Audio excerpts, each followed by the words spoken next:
சூப்பரா இருக்கு. அதான் எஸ்டிஆரை வந்து வெற்றிமாறன் காம்போல பார்க்கறதுக்கு உண்மையாலுமே ரொம்ப ஃப்ரெஷ்ஷா இருக்கு. சூப்பரா இருக்கு. ஒரு மாரி எனர்ஜியா இருக்கு உள்ள சீட்ல நின்னு. அந்த மியூசிக்லாம் வந்து எக்ஸ்பெக்டே பண்ணல. அந்த மாரி இருக்கு. சிம்பு வந்து இல்ல அத மேட்ச் பண்ணிட்டாப்ல. அனிருத் மேட்ச் பண்ணிட்டாரு. எந்த காம்ப்ரமைஸுமே இல்ல. சூப்பரா இருக்கு. வேற மாரி இருக்கு. எந்த குறையுமே சொல்ல முடியாது. சூப்பரா இருக்கு. அதில குறிப்பா என்னன்னா, அந்த சிம்பு வந்துட்டு ஒரு ஃப்ரேம்ல வந்துட்டு அந்த கத்திய இந்த அருவாள இப்படி தூக்கிட்டு இப்படி பின்னாடி பார்க்கும்போது, ஃப்ரம் த வேர்ல்ட் ஆஃப் வட சென்னைன்னு போடும்போது, அப்படியே மொத்த பேரும் கூஸ் பம்ப்ஸ் ஆகுது. ஒருத்தர் பார்த்துக்கிறான் ஸ்க்ரீன்ல தியேட்டர்ல. சீரியஸா யூனிவர்ஸ் தான். பட் அந்த ஒரு ராஜன்ற கேரக்டர் மட்டும் சிலம்பரசனுக்கு ஏத்த மாரி அரசன் சம்திங் அந்த இதில ஏதோ ரிலேட் பண்ணி, அதுக்கு ஒரு ஸ்பெஷலா ஒரு எலிவேட் பண்ணி ஒரு படமா பண்ணியிருக்காங்கன்னு நினைக்கிறேன். ஆனா ஃபுல்லா படம் வந்து ஃபுல்லா ராவா தான் இருக்க போகுதுன்னு நினைக்கிறேன். ஏன்னா, ஒரு தனுஷ் அவரு வட சென்னை அது ஒரு வேற பாட்டுங்க. பட் எஸ்டிஆரை வச்சு வெற்றிமாறன் காம்போல பார்க்குறது உண்மையாலுமே ரொம்ப எக்ஸைட்டிங்கா இருக்கு. ஓகே வந்து நெக்ஸ்ட் வந்து கோலிவுட் வந்து நெக்ஸ்ட் வந்து ஒரு நல்ல ஒரு எதிர்பார்ப்புல ஒரு நல்ல படம் வருதுன்னு சொல்லி எல்லாரும் ஒரு நல்ல ஈகரா வெயிட் பண்ணிட்டு இருக்கலாம். தாராளமா நம்பி இந்த படத்துக்காக வெயிட் பண்ணலாம். நல்ல தனுஷோட ரெஃபரன்ஸ் எதா இருக்கா?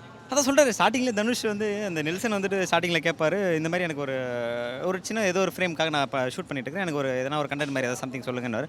என்னோட தனுஷ் நல்லா பண்ணுவார். நீ அவர்கிட்ட கேட்கலாமேன்ற மாதிரி ஒரு இது ஒன்று டைலாக் ஒன்று வைப்பாங்க. நல்லா சூப்பராக பயங்கரமாக ஒர்க் ஆயிருக்கு. ஒரு எனர்ஜியாக இருக்குது. செம்மையாக இருக்குது. இப்போ அரசனை என்ன மாதிரி ஒரு படமா நீங்க எதிர்பார்க்குறீங்க இந்த ப்ரோமோ வச்சு பார்க்க?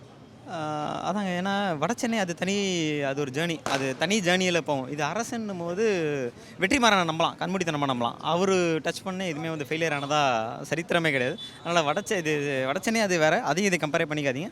எஸ்டிஆர் வெற்றிமாறன் ஃப்ரெஷ் காம்போ தாராளமாக நம்பிவாங்க. வேறு மாதிரி இருக்கும் 100%. ஏன்னா உள்ளே நீங்கள் பார்த்தீங்களான்னு தெரியல. அப்படியே வைபாக இருக்குது. அப்படியே ஒத்துருது உள்ளே நின்று பார்க்க. அது வட சென்னைன்னு போடும்போது அந்த ஏதோ ஒரு மீமில் சொன்னேன். ஒருத்த பார்த்து பண்ணேன். அந்த மாதிரி இருக்குன்னா இது கூஸ் பம்ப்ஸாக இருக்குது பார்க்கும்போது. அப்படியே சீரியஸாக உள்ள அந்த வட சென்னைன்னு அந்த டைட்டில் போடும்போது கூஸ் பம்ப்ஸ் ஆகுது. பிஜிஎம்லாம் பிச்சுட்டார் அனிருத். செம்மையாக ஒர்க்காக இருக்குது. சூப்பராக இருக்குது. அது படம் தான் எப்போ வருதுன்னு தான் தெரியல. ஈகராக இதை பார்த்தோன்னே இது பண்ணி விட்டாங்க. ஒரு எக்ஸ்பெக்டேஷன்ஸை பீக் பண்ணி விட்டாங்க. நல்லாயிருக்கு. ம் சிம்பிளா கேட்குறேன். வட சென்னையோட அன்புவா இல்லை அரசனோட சிம்புவா? இது பார்த்துட்டுக்கப்புறம் என்ன கேட்டிங்கன்னா அரசன் சிம்புன்னு தான் சொல்லுவேன். இது பார்த்துட்டுக்கப்புறம் இது பார்க்குறதுக்கு முன்னாடி வரைக்கும் அன்பு தான். அன்புக்கு நிகர். இப்போ வட சென்னையில் போயிட்டு நீங்கள் கேட்டிங்கன்னா அன்புவா ராஜன் கேட்டால் ராஜன் சொல்லுவேன்.